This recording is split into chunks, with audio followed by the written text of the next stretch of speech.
Hi, today I want to show you how to make a foundation pieced string block. It's a great scrap buster, or you could even do it with a jelly roll, which is what I did here. So let me show you how to do that.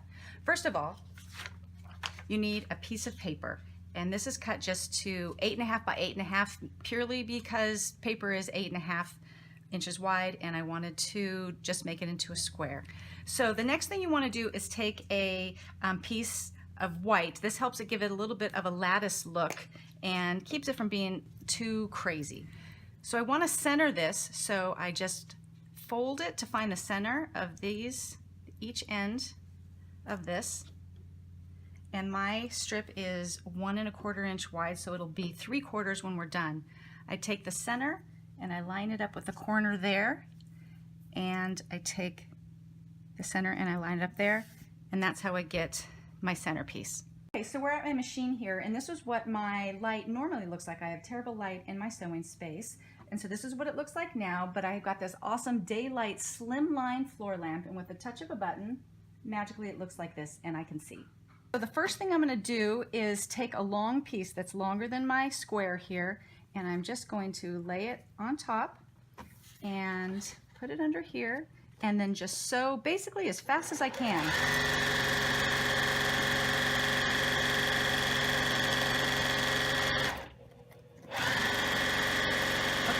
So when I get to the end, I actually, on this Juki, have a thread cutter on my foot pedal, which is really nice.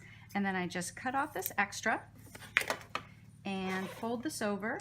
And this is not necessary, but I like it. I've got this little roller that really helps me get that seam allowance in place. Okay, so one thing that I should mention is that my stitch length is, I put it down to 1.5 so that I can rip this paper off later. But at this point, I just reach into my scrap pile, grab another piece, and sew.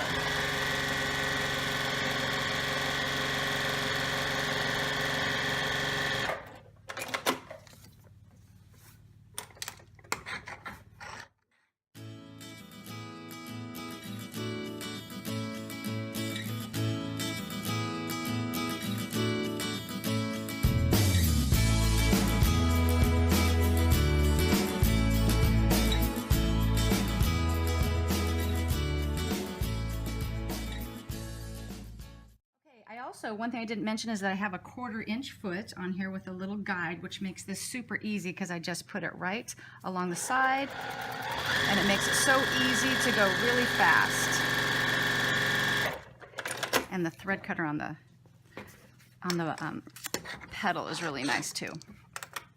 And let me just do one last piece here.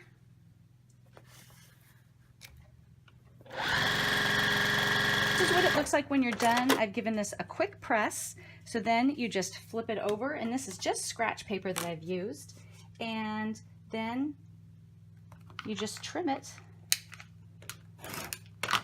like this, all 4 sides, and what starts out looking like a total mess is gonna look really nice. And then the last thing to do is just to rip these papers out, which might seem like a pain, but it's really not that bad.